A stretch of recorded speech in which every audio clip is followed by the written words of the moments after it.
I'm a huge gamer. When I tell my middle school students that I play more video games than them, I'm not kidding. I tell them, you have homework. I know because I gave it to you. But I don't. And one of my biggest areas of interest is bringing all the fantastic things about games into the classroom. Now, most parents hear that and assume I'm talking about replacing PE with Minecraft or math class with Fortnite because I don't know, I hate sports. While me hating sports may be true, my goal isn't to replace education with entertainment. It's to replace monotony with critical thinking, something that games ask so often of us, but school asks so little. So I come to the major important question for teachers. No, not that one.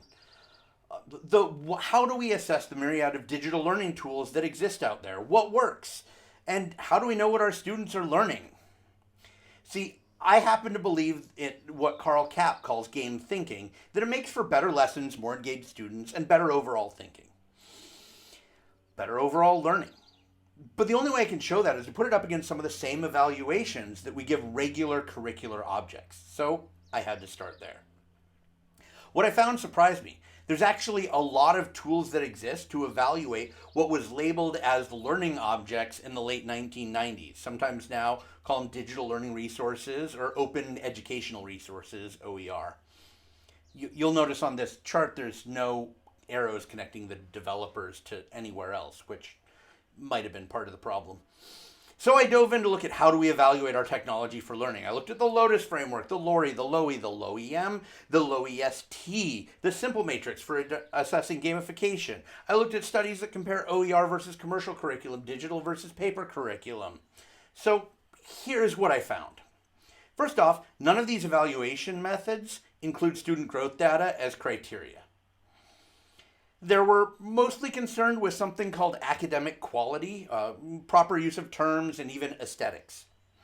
Many of these studies simply asked students, what was fun? Would you do it again, to determine their level of student engagement? None even looked at the time it required for teachers to teach, learn, and use a particular resource. And none of them included criteria that student performance data be communicated back to teachers, making it hard to create a feedback cycle to improve education. As a teacher, there's really only a few things I'm interested in when it comes to picking materials to use in my classroom. Will my students use the thing? Will they learn the standard? How long does the thing take to use? How will I know who did the thing and who learned the standard? And of course, what does the thing cost? Therefore, I've created the 5 E's as a quick way for primary and secondary educators whose class time is so precious to evaluate digital learning resources. Effectiveness, engagement, efficiency, economy, and evaluation.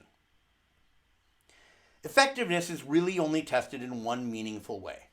Did my students advance towards standard?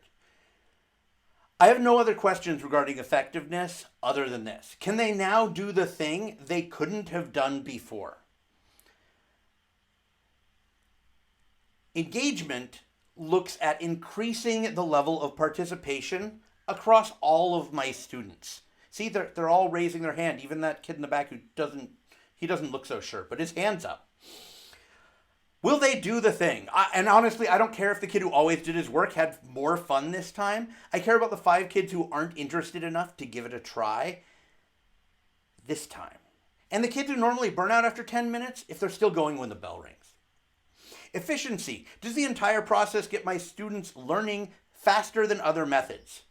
With a very limited amount of time, 46 sixth grade standards, and only about 140 days with 30 minutes of meaningful learning time, if you're not saving my time, you're wasting my time. Economy, what does it cost?